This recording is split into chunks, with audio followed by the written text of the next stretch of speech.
My name is Lucas Ribeiro Julian.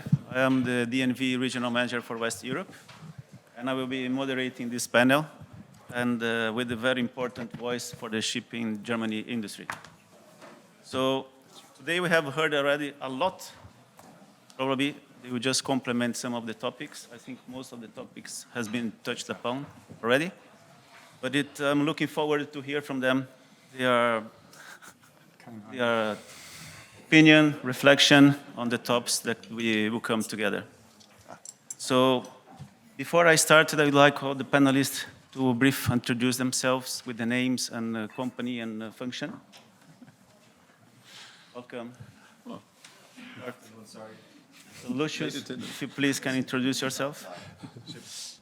Yeah, sure. My name is Lucius Bunk. I started a company called Auerbach Shipping 12 years ago. We focus exclusively on the MPP heavy lift sector and have decided 3-4 years ago to venture into the startup scene a little bit more as well. So that will be following the interesting panel just now, also something that I guess we will address later on this panel. Thank you. Mark? Oh, jumping. Yes, good afternoon to you survivors. Mark O'Neill, CEO of Schoeller Holdings and CEO of the Columbia Group. Thank you. Nils? Nils Aden. I'm with the kind of Harren partner, what is the kind of name that it used to have. That's probably what most of you know. Harren Group since May this year.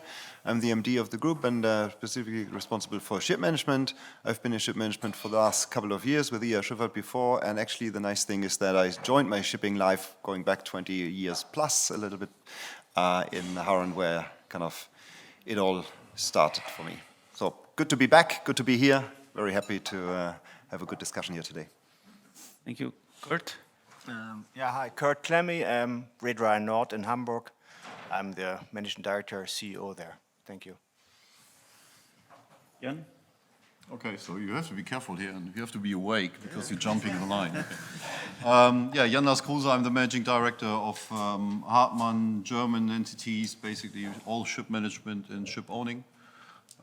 Gas carriers, containers, especially these days, and anything else except for cruise ships and inland-going vessels. Thank you. Rowil? Yeah, my name is Rowil Ponta, founder and managing director, co-founder, managing director of Nordic Hamburg. We are a diversified ship management, ship investor-oriented company, group of companies. Thank you. Thank you. So, without further ado, I will just start throwing the first question to the panelists. And it was lots of challenge and complexity mentioned today. So, what is, in your opinion, in the top 10 list of the to-do list of the German shipping owning companies? And what is the challenge moving forward? Nils, could you please start? Top 10 is a long topic. There's a watch going backwards, so I'm not sure if that will work well.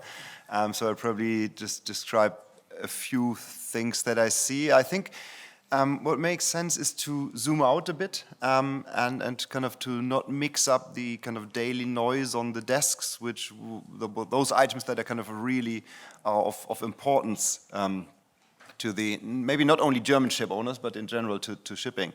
So I kind of see two groups. One is a little bit more operational, so tasks like around the ETS, get ready for it, be really well prepared and be set up for that. That's probably one of the more operational hot topics at the moment. The other one, I would say, also more operationally, slightly mid-term, is to be ready for the winter, which could in some segments be longer than March, I guess. So we see some downturn in some markets, and then when you get used so quickly to nice markets, which we enjoyed also much over the last 2 to 3 years, but that's kind of changing in some areas, so get ready for that as well. It's probably one of the more operational hot topics, I would say, in the top 10. And then there's more the slightly strategic ones, which can sometimes get out of sight when being too busy with the operational ones, and that's the geopolitical stage where I would say make up your mind what really your strategy is, not just short term, not just next summer, but really longer term. Where do you want to be positioned? And in the previous panel, we talked about the D, I would say the C, so make sure that what's really the benefit or the value you can add to clients. And I think that's probably the topic that we need to review ourselves on. And I would say that's definitely probably one of the top three. We need to be constantly reviewing positions and strategies. So it's a mix of operational and strategy. Thank you. Very interesting. Especially the client value that you have added to all this that was mentioned before. Mark, any reflection on that? Yeah, I think we probably take a more macro than a micro view. I think we're in shipping and we never know what storms are going to hit us.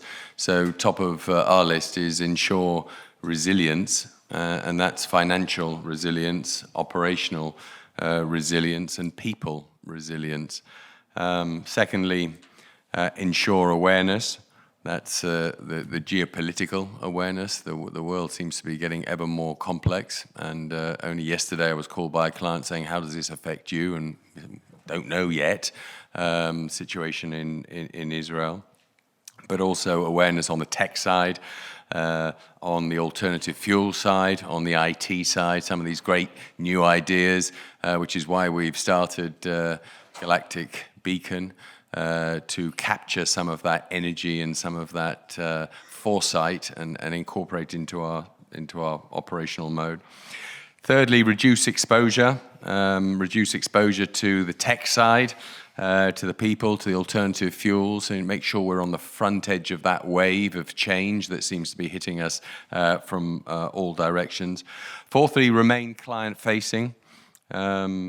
I think we all of us run businesses and we have to be client-facing. And what do the clients want? Never mind what we want and what we think is relevant. What does the market think is relevant? And I think sometimes all of us tend to forget that when we're very introspective to our own businesses and our own sector. And lastly, optimize everything. Optimize everything, the processes that we have in our offices, the technologies that we use, the vessels that we operate. And finally, have fun. I think we're a wonderfully eclectic industry. We're successful because we have that dynamism that some industrial sectors fail to have. I think having fun is really, really important as well. So if we keep that enthusiasm, if we keep that positivity, if we have fun, then we can take on pretty much everything. Thank you very much, Mark. Rowil, any reflection? Yeah, I think a lot was said. It's pretty much, since we are in the same industry, covering the stuff we have to do. But back to your original question, what's on the to-do list? When I boil it down to what's really on our to-do list in a company like ours, where we make investment decisions, where we are managing assets, I think one thing hasn't changed. We still have to find business opportunities. That is a task that is definitely top on our to-do list, finding business opportunities, and that hasn't changed, and it doesn't change in any environment. The task remains the same. Definitely on our to-do list, all the things that Mark mentioned and also Lucius mentioned before, we have to be on top of managing the assets with all the new requirements that are coming in, regulation coming in, technology changes, and so on and so forth. That's on the to-do list. Challenges, I think, were also mentioned. Nothing really to add. Geopolitical regulation, going to carbon zero. Well, people were also mentioned, I think, on previous panels. I think that having qualified staff on board ships and in the office is a definite challenge for our industry now and going forward. Yeah, that would be on my top list of things. Thank you very much, Rowil. Kurt? Yeah, I come more from a traditional ship owner view, therefore my statement would be a bit shorter. But before I start, Mark, do you have to monitor the tech side or tax side? I didn't get that. Both. Because I thought in Cyprus you don't have the issue. Now, as a traditional ship owner, of course, we only look at those who survived, and many didn't, the last 12 years of this container crisis. I mean, the German ship industry has shrank by about 2/3 of the owners disappeared. And those who survived made a fortune, like in the 1980s. Old people told me, those who went through that, thereafter we could print money.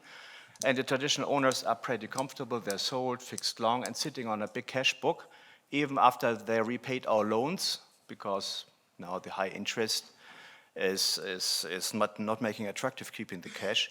They're sitting on a cash book and say, how do we going to invest? And we see that the asset prices are very high, inflated, I don't know. We see new building prices on the container and especially on the bulk and tanker side are by far too high comparing to the historical time charter equivalent and to the current charter book. The question there, is there inflation jump? Is it like in the 1980s? So if you ordered a Panamax bulker in 1980, it was about $12 million. When you ordered it in 1990, it was about $22 million. So there was an inflation adjustment, the same like the Volkswagen Golf went from 15,000 Deutschmark to 20,000 Deutschmark. So do we have an inflation jump that these new prices, 35 million for a Kamsarmax bulk carrier, is the new norm and the time charter rates will follow that? Or will there be a correction again? Will the Chinese banks be willing to give refundment guarantees to the shipyards and allow them to build below cost? So most of the owners sitting on the cash and can't really invest because they don't know. They actually have to wait maybe 5 years to see if the inflation scenario becomes true or not. But then the fleet is aging. We have just been this morning together, been with a container line operator who does a lot of cabotage business, and they say our ships are 30 years old. So how long do we want to wait? You know, but if we order a new 800 TEU vessel, it costs 40 million with the new technology. So that's the biggest challenge, and the risk is that the fleet will overage, and then there won't be enough ships again who don't comply with technology. Already in the container feeder segment, we see negative growth. The fleet is shrinking over the next 5 years, even though all these container liner companies are much wider than us as a Trump owner and have ordered this big amount of big container ships. So that's the biggest question, the biggest challenge we have. Next to the question then, what kind of technology do you want to invest? It's not, nobody has a technical solution yet. We know it all, but the problem is the regulator who enforces on us new regulations. If you see that 1st of January 2025, in EU waters you need 2% sustainable fuel in your bunker burnt in the EU. 2050, you need 80%. I don't know how we're going to make it. There's no technical solution for it. So that's, I think, from a traditional ship owner point who has a little bit of money over, that's the biggest challenge right now. Yes, and definitely is not an easy one to tackle, definitely, all this. But focusing on one of the challenges moving forward, that is the availability of carbon neutral fuel. Do you think that the maritime shipping industry will be able to lead the choice of fuel, or will be left to chase this bigger industrial consumers? And Rowil, can we start with you? Yeah, very good question. Globally, there's definitely, given the plans that the world has to reduce the carbon footprint, there's not enough carbon neutral fuel around. So when we go by history, then I must say track record of shipping in getting good fuel is not good, because what have we burned the last so and so many years? Heavy fuel, which is basically the rubbish of the oil industry. So we were basically the dump yard. Going forward, one would hope this is not the case again, that we are ending up in shipping being the last industry that can do something towards being carbon neutral. I must say I'm a little bit more optimistic this time that with some more stringent regulation, of which we are seeing bits and pieces in the industry now, which is, I would say in this respect, giving us some hope that this time we will be able to use fuels which are more expensive, which are maybe carbon neutral at some point in time, because in the end we follow regulation.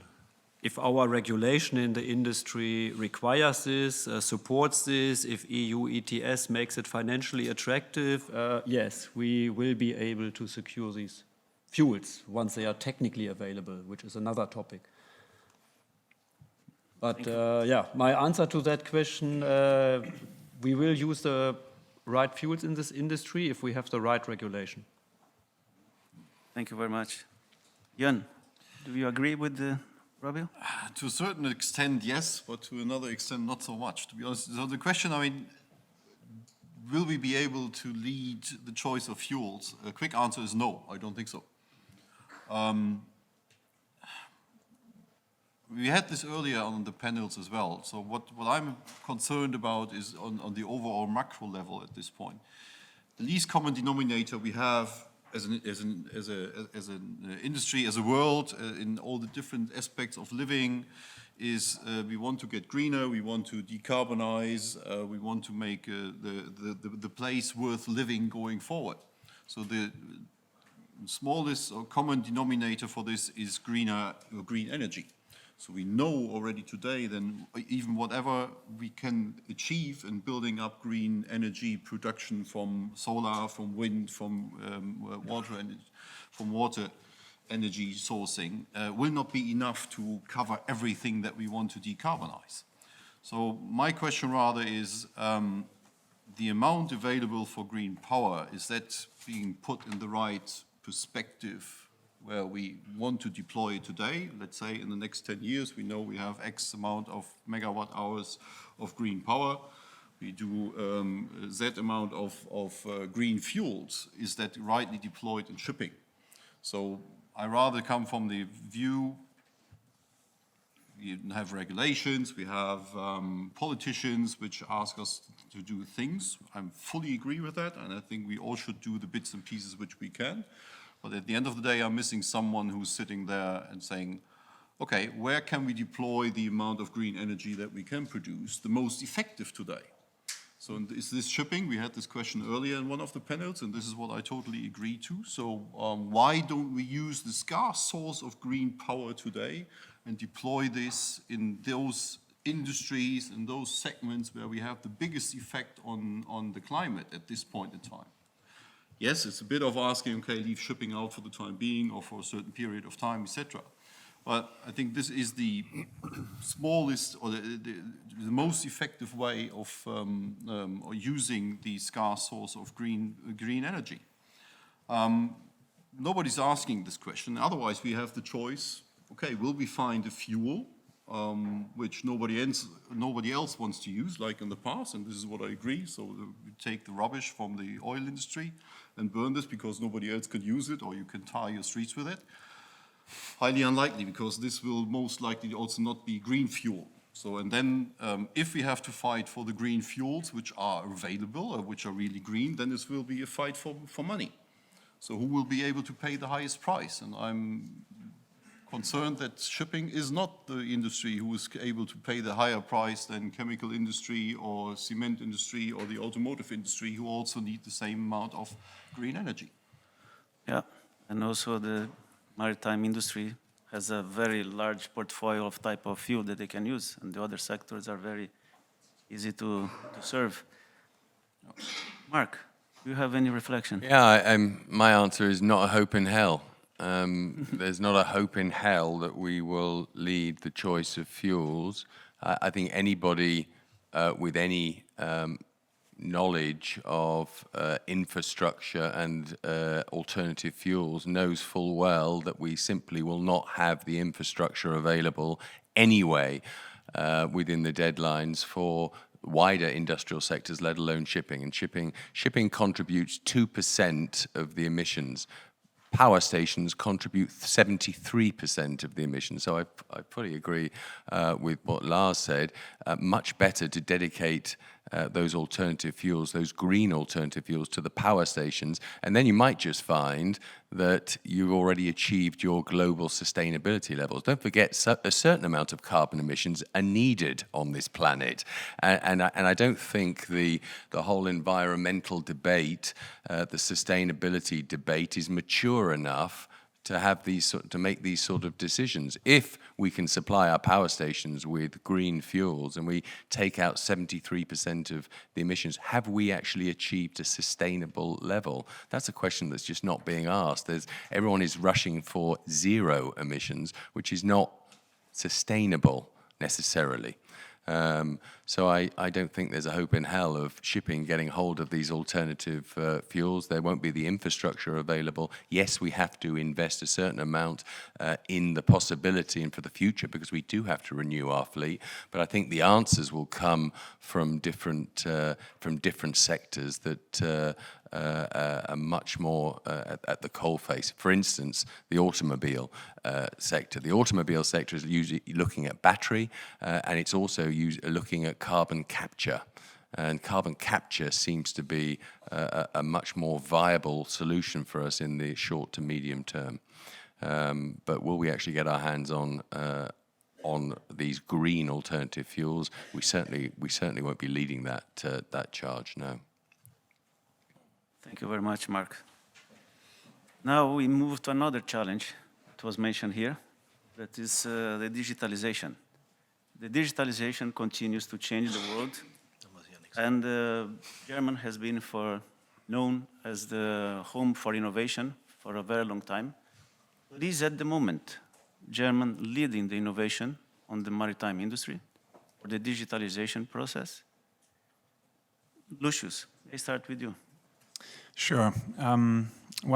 I would say the shipping industry has come to the table a little late, but it certainly picked up speed quite a lot over recent years. And we have just heard the previous panel with quite a lot of activity within this German sector as well. We see activity backed by German corporations, but also a lot of startups, a vibrant scene that has evolved over the course of the last 3 to 5 years. I think while the decade 2010, 2020, most shipping companies were very preoccupied with survival. Now we are in a position to actually use the funds to drive innovation, to look at alternatives. And I think that's something where a lot of activity has been ignited recently. Are we making the most of digital tools available? Certainly not.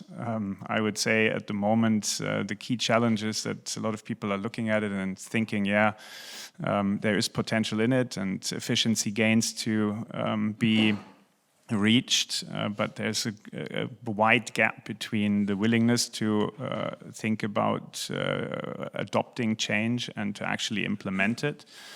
I would feel that that's something that we as an industry can still improve on, to use those funds that have been earned over the last 2-3 years to actually make a real move, try to collaborate with the numerous startups that are out there and have interesting ideas. And if it's not the green fuel that we will have available, as Mark O'Neill just put, then at least on the efficiency side, there's still quite a lot to be gained.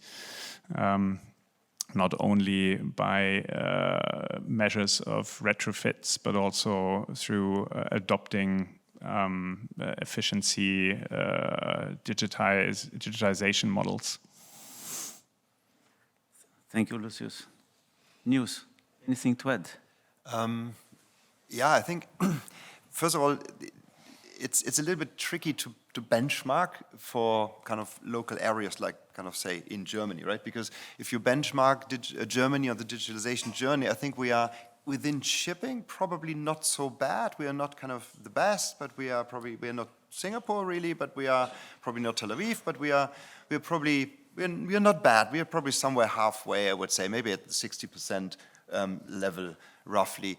But does that give comfort? No, I would absolutely not say so. We are, as just mentioned, I mean, we are pretty late to the game. Maybe especially the mid-size or smaller companies compared to the liner companies that have been kind of moving on this much earlier. I think we have to catch up. We have to be really focused on this going forward.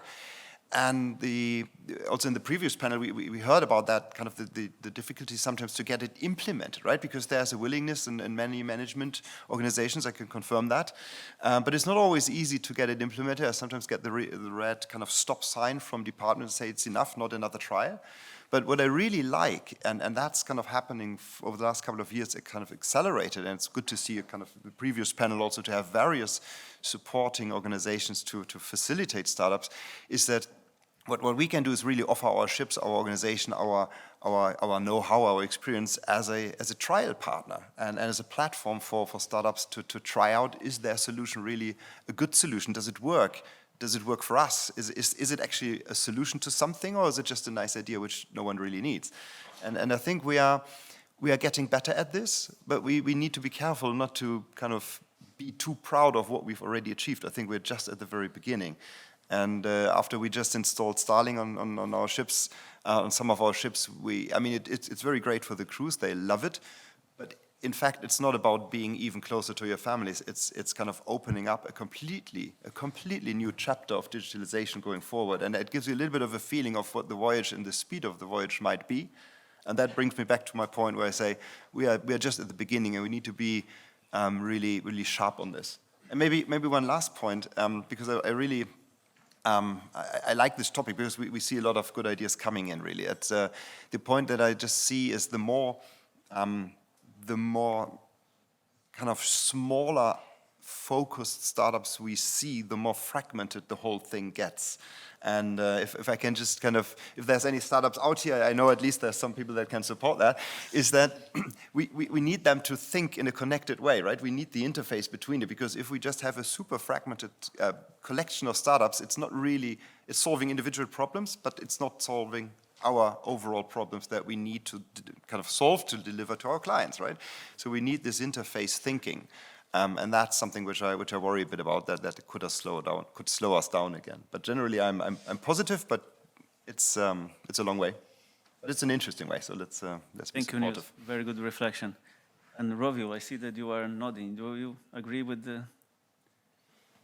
Yeah, well, on digitalization, I think I'm not sure I would even agree with 60%. I think if you compare Germany compared to other nations, we are doing relatively well. As an industry towards other industries, there are other industries which are more digitalized. There's a lot of room, and we can see the efficiencies we can potentially gain by digitalization. The issue is getting it done, getting things effected in the organization, getting things effected on board of the ships. That is partly a longer way. And I fully agree. I think one reflection of Nils was very good, very interesting. We are seeing this, that we have solutions, a good solution here, a good solution there, but to connect the whole thing is also a big challenge. In the end, we have business processes, complete business processes. So yeah, there are lots of good signs, good initiatives, and a lot of work to implement it on this digital front. As an industry, we have room to grow in that segment. Can I just add something? I don't think as an industry we should benchmark success by how much we've digitalized it. You only need to digitalize what needs to be digitalized and what makes it better by virtue of digitalization. But digitalization is not our end goal. What our end goal is optimizing the processes which then need to be digitalized. And we looked at this a few years back with Lufthansa. And, part of the digitalization process is looking up how you do things, doing them better, and then digitalizing that. There's no point digitalizing bad processes, because you just end up with more sophisticated bad processes. When you compare the shipping industry to the aircraft industry, planes fly on absolutely precise lines around this globe. If we could achieve anything like that in the maritime space, we would radically improve the sector as a whole, and we would optimize what we do. That doesn't relate to digitalization. Digitalization is just the tools to get there. It's the processes that are the most important. Thank you. Very good reflection for the team, the panel that was here before. I think it's some homework to do. Now we will touch another subject that is the heart of the shipping company, that is the seafarers. We have been talked already in the previous panels how hard it is nowadays to attract the new generations, and also how difficult it is to train them and to get them up to skill. If we consider the new technologies that will come, it will be even harder for that. Knut mentioned that it's not about 300,000, but it will be about 750,000 that we need to go for the new technologies. So may I have your reflection? Start with Kurt, please. When I started in shipping, we had a lot of English and German masters and engineers, and of course they all went into pension and disappeared. And then Eastern Europe saved us, the German shipping industry, over the last 20 years. But now Eastern Europe is also drying out. Young people there don't want to go to sea anymore. And we have done everything possible, always reacted, shortened the contracts, paid more. Each of them get an own cabin. So I think what we have to learn a bit from that, and ship owners tend to be a bit too much on the cost side when it comes to crew, especially the ship managers, because they're pushed by the investors, the owners. The new resource is Asia, no doubt. It's India, Sri Lanka, China a bit. Most of the Chinese officers, then when you train them, they disappear in the Chinese system because also the Chinese companies need them. Indonesia, these countries, this is the future for us. And this time when we go in, and where they're going in already, we have to be a bit more generous maybe with the seafarers from the start, not like we did with the Eastern Europeans, give a little bit until they run away and give a little bit to keep them back. So we have to need shorter contracts, and they need their own cabin and their own bathroom, and they need good pay and punctual pay. And when we tell them you stay on board for 4 months, after 4 months and 1 day, they should be going home. Don't try to keep them on board for 5 months. So the social dumping that we have a bit in the industry, especially ship management industry, does not agree with you guys personally, this has to disappear. Thank you very much, Kurt. Mark. Yeah, I think how do we ensure that our seafarers have the skills? Like all of us, lifelong learning. We have to give them the ability to continue that learning process, and we're looking at various e-learning platforms, obviously face-to-face learning, holograms, etc., making learning fun, making learning fun through gaming. All of these concepts are being brought in. I also think we need to focus much more on proper human resource management, you know, and I say this time and time again, we as an industry are living in the Neanderthal age when it comes to human resource management. We barely got personnel departments. We talk about crew management. We don't talk about crew human resource management. We have to make sure that our crew members, men and women, have a safe place to work on board. We have to ensure that they have proper career planning. We have to ensure that they have the benefits that we all have and take for granted ashore. That they have proper leave, that they have proper pastoral care for their families, etc. Proper human resource management. If we get that right, then we will make this industry far more attractive. Then we need a proper PR message. We are so ruthlessly competitive with one another. There's not a single voice going out there, be it BIMCO, be it ICS, be it whatever it might be, extolling the virtues of this industry. You can be a lawyer, you can be a financier, you can be a crew person on board the vessel, a multitude of different vessels. You can be in IT, you can be in technology, you can be whatever you want to be in this maritime sector, and who is getting that message out there? If my kids, 21 and 24, knew half of, well, they do now because I bore them stupid, but if they knew half of what I do every day, cool, they'd be queuing up to come into our industry. But there's no single body out there selling this because we're cutthroat, ruthless,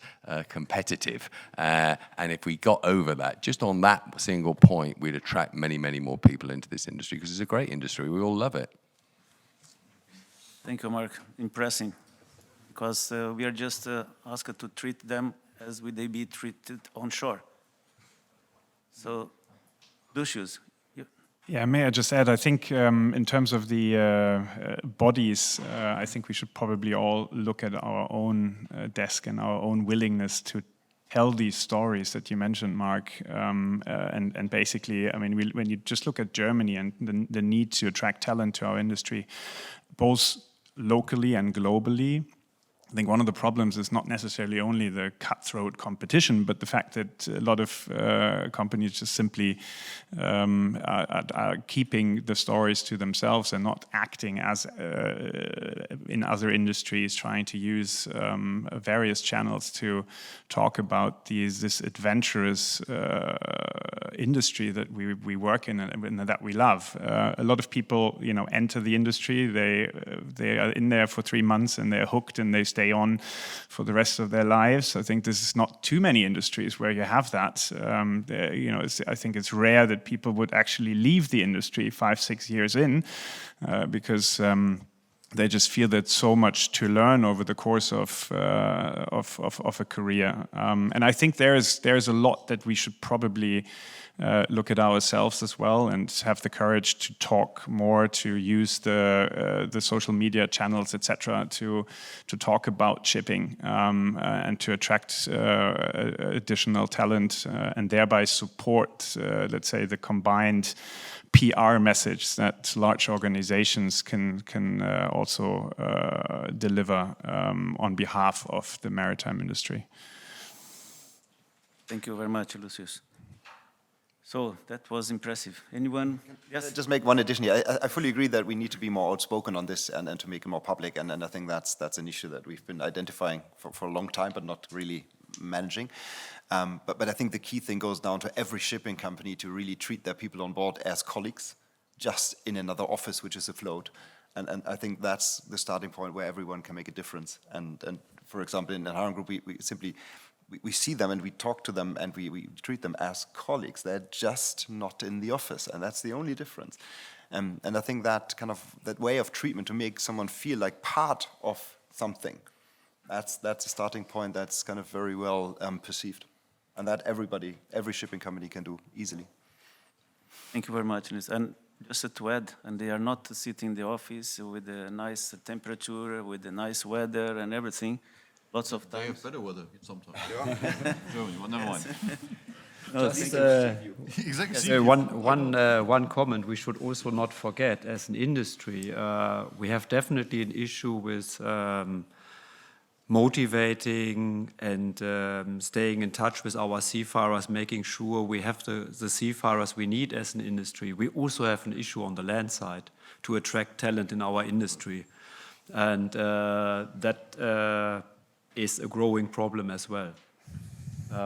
As I see it, I think generally the generation that has, here in Germany, that has grown up with ships is aging, and there are not the same number of people coming after that. Thank you. Maybe I add a few things to that. So I fully agree. I think this is one of my top topics on the list from the first question is HR. So I agree with human resources and managing them as people which are part of the company. Doesn't matter if they are onshore or if they are at sea. We have to be more attractive, more visible to younger people. Shipping is a bit difficult. I mean, if you want to go to sea, if you have an interest in going to sea and want to do this as a home office job, this is not going to work. So similar is also onshore. Try to explain to someone working for a nautical technical department that maybe working home office 4 days a week is not the best of choices because you need to be on the ground to a certain extent. So this is what we have to haggle and maneuver. in order to get younger people also attracted to the industry. But it is a huge challenge. I think it's in the next decade probably the single biggest challenge for us as an industry. Yeah, thank you. This was mentioned by Knut, one of the three challenges that he mentioned in the beginning, that it was the attraction of seafarers to the industry. Now we move on to the next question, and then we talk a lot about collaboration these days, and I think that the maritime industry will not survive without a proper collaboration. To ask a question about a topic that has not been addressed totally here, that green corridor. Do you think that the green corridor can be a solution for Germany to get alternative fuels easier or to get some possibilities? Lucius, would you like to take it?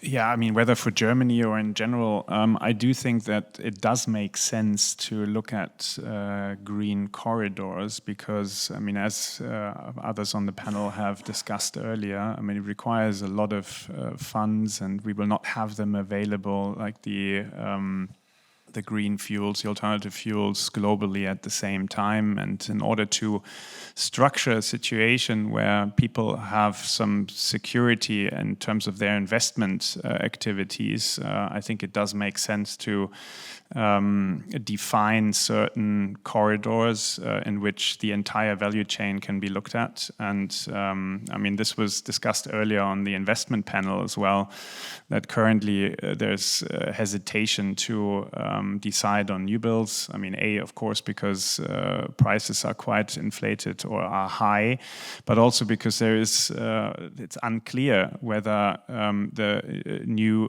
technology, when it will actually be, when it will be possible to use it, when the fuels will be available to burn methanol or ammonia. And if you define green corridors between a number of ports, you also allow for development of the port infrastructure, and you can then test on the entire trading route and see whether it works. So I personally think that it makes a lot of sense to start with such dedicated green corridor approaches rather than believing that the problem can be solved simultaneously globally. Thank you, Lucius. Jan, any reflection on this? Generally, I agree with what Lucius is saying. I think everything which is in relation to carbon reduction, to more environmentally friendly operations or sustainable consumption, doesn't matter what we do. Basically, every little bit counts for the future. So this is how I view green corridors to a certain extent. They could be part of the puzzle, basically, to fit for greener shipping.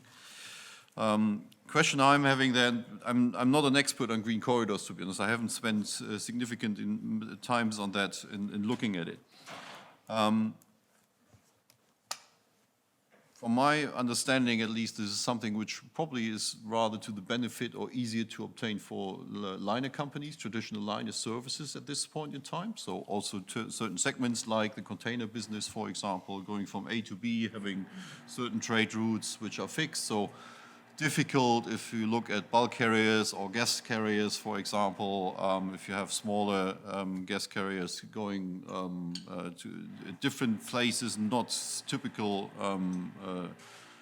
sourcing as a floating pipeline. So then green corridors are not much of a use. So the question is, how do you implement this also for tramp owners, for example, especially with a view from the German side? Is this something which is of significant importance going forward for the German tramp owners or not? So I don't see the link yet, to be honest, but maybe someone has to educate me on that. Would you think that agreement between countries will give the proper support and framework and necessary for develop this? Or? Of course it would help, but then again, I mean, if you do this between countries, I think rather you should kick off and do this probably between continents rather than between countries. So if we start again doing this on a micro basis between countries and countries, we all know looking back in our own German history just a few years, negotiating a trade agreement with the US. So there were, not so many years ago in Berlin, there were 500,000 people going on the streets and trying to avoid a trade agreement with the US. And today we are the ones claiming, all the Americans with their Inflation Reduction Act, they are all now shelling so much money out into the industry. So finally the Americans are doing something for carbon reduction and for green industries. They do it in a different way than we do. Yes, they don't do it via regulations, they provide money to it. So we are complaining about it, but if we would have done the trade agreements a couple of years back with what was on the table, and we as the Germans mainly said no, then we could participate in it. So if we start doing this on a country-by-country basis, on green corridors, I think we will end up nowhere. So this should be rather on a larger scale. Continents to continents is difficult already to get them, but or Europe to Americas, etc. Maybe possible, yeah. Thank you. But I think the good news is they're actually just building one. You can True. Next door. That's the background.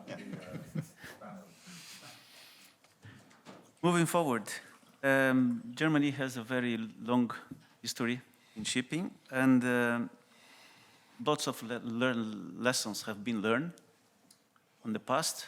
And what would be your takeaway moving forward, that you can use the past experience and what you need to change with the new challenge we have ahead of us? Jan, would you like to take it? We start. Yeah, I do this very quick. Don't fall for dumb money. So this is what I take away, what not to do, basically, from the past. I think this is one of the things which we all should learn from our German history, at least from a German perspective.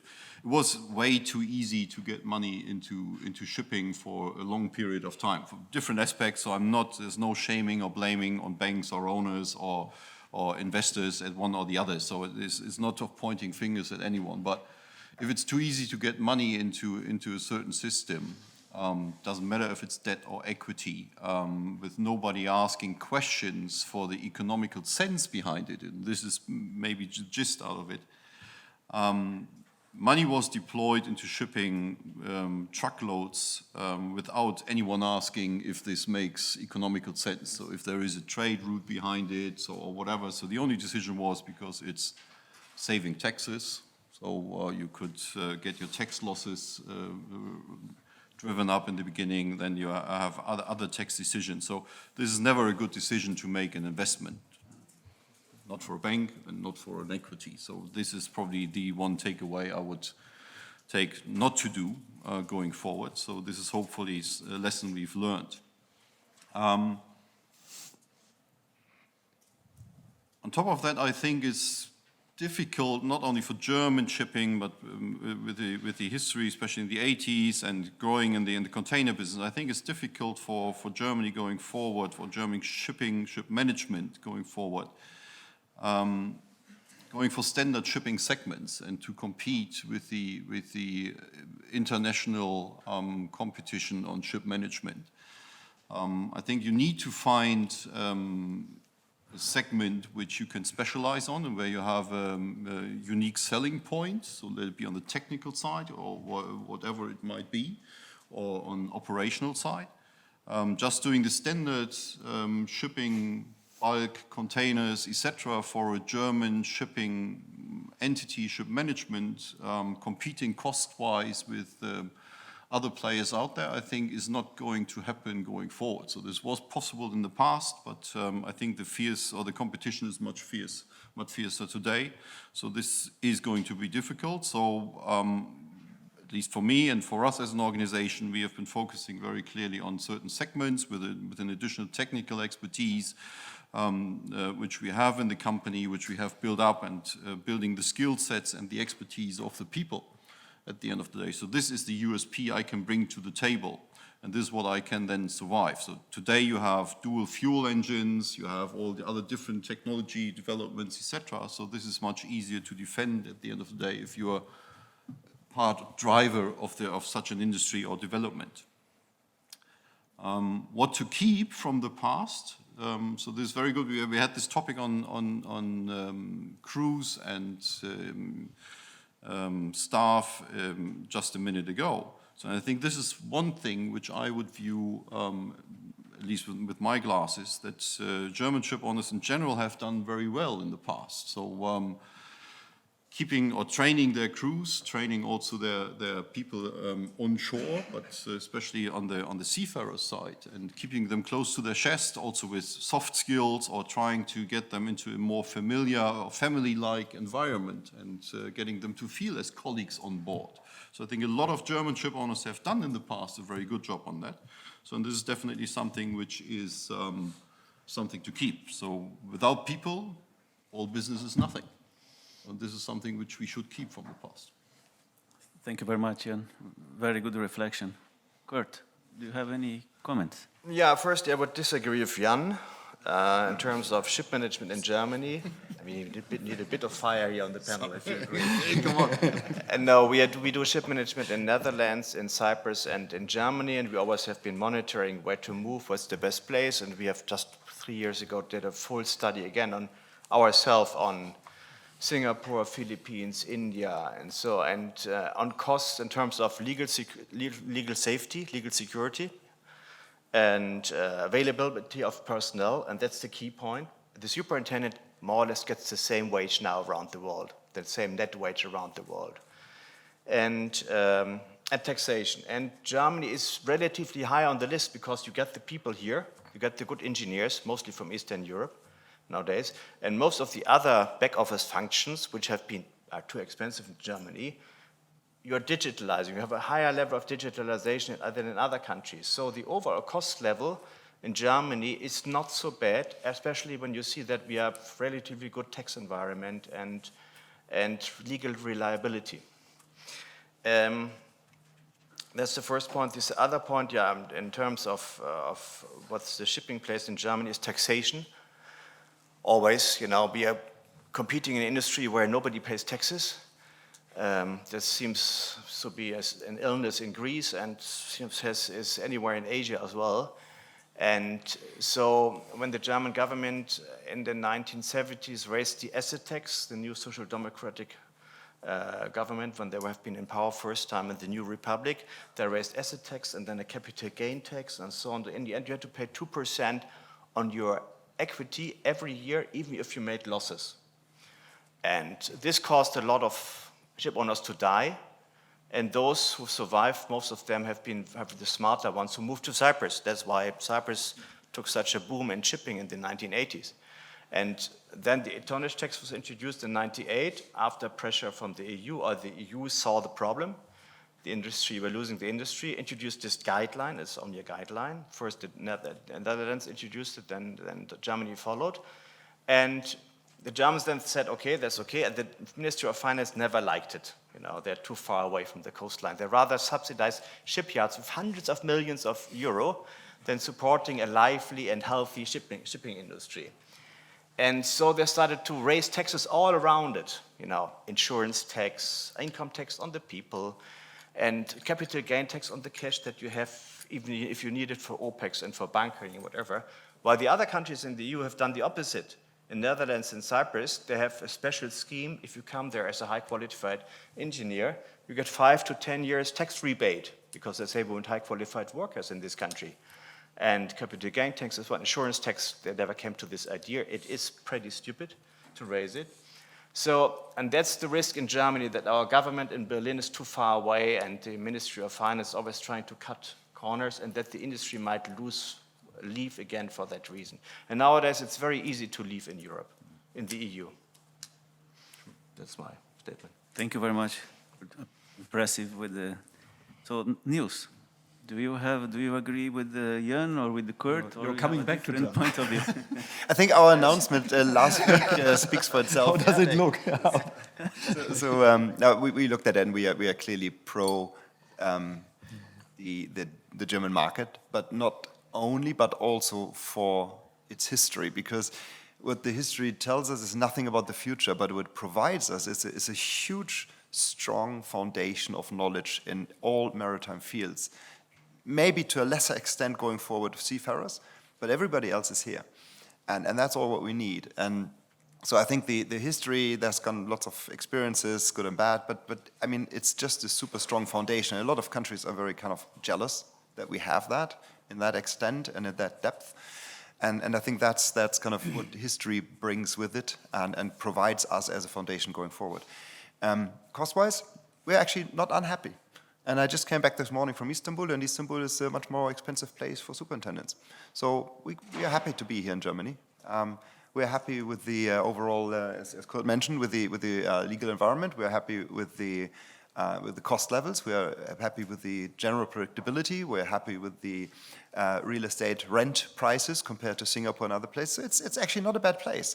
And when you look at some booming countries or areas that are very kind of successful currently in attracting shipping, they have to attract all those basics that we already have. So I think if we are clever, we just build on that and don't look back on what went wrong in the past or what is not perfect or who did what when. I mean, let's just use what we have and build on that. And I think we have all we need. And the only thing that's probably missing from time to time is when you not start from scratch, you have that history and you also have the kind of negative parts of it. So we talked about digitization. Let's make sure that we have kind of a good view on what we kind of value the history, but let's also keep this greenfield approach when thinking about processes and make them lean and make sure that they work and they work efficiently and cost efficiently. Fantastic. Thank you, Nils. Rowil, Mark, Lucius. I would have one comment, also turning maybe back to Jan from the initial comments. I think with regard to Germany, for sure it's also here true if you have too much money moving too easily, we get overcapacity and so we get cycles in the industry we don't like. But on the other hand, what we see in Germany, we just heard about it as a place for ship management, for shipping. It's still not a bad place. We still have a good environment for that. But shipping follows money. Shipping is an investment-heavy industry. If we are in Germany not able to bring money back also from the German market, investing in shipping, we have a certain problem to maintain our industry here. So while we shouldn't maybe get too much... Do you see an issue there? Honestly, there's enough money available for the right projects, as usual. As always. Exactly. So this is the only thing I'm saying is don't go for the dumb money. And there was too much dumb money in the past. I think what Germany has to do is get over the KG hangover. And that's the dumb money. And the KG spree encouraged a lot of poor standards within an otherwise very professionally run industry. But I think what is encouraging is that Germany sells, it still sells. I think what we have to do as a German community, a shipping community, is rediscover our mojo, rediscover our hunger, rediscover how to do things properly. When you compare ourselves with our Greek colleagues or our Cypriot colleagues or anywhere else around the world, it's this chasing the client, it's this going the extra mile. It's not looking at, have I done my 40-hour working week and now can I go home? Because shipping is not like that. Shipping is much, much harder and it requires a different commitment than the KG model inspired. So I think we've got to get over that KG hangover. We've got to get back to basics, get back to what the Germans are good at, which is honesty, which is openness, which is transparency, which is technical competence, which is finance, which is law, all of the good things that will make this industry strong again. And I don't think it's not a foregone conclusion that we've lost it, but we have to really fight to get it back. Fantastic. Any reflection? Lucius, do you have any? Yeah, maybe just one short comment. I think the KG hangover, as Mark just put it, I mean, it's basically we lost 1,000 ships over the course of the last 10 years. I think that's something that we also need to reflect on, and I don't see that this is going to turn around anytime soon. There's probably going to be more that we lose over the next, I don't know, 2-3 years. And I think we need to look into what can cause the trends to go in the opposite direction. And I think one aspect that has been kind of mentioned by Lars earlier was that, Jan-Lars, it was that I think the access to cargo, I mean, in the end, we finance ships as an ends to a mean. As a mean to an end, sorry.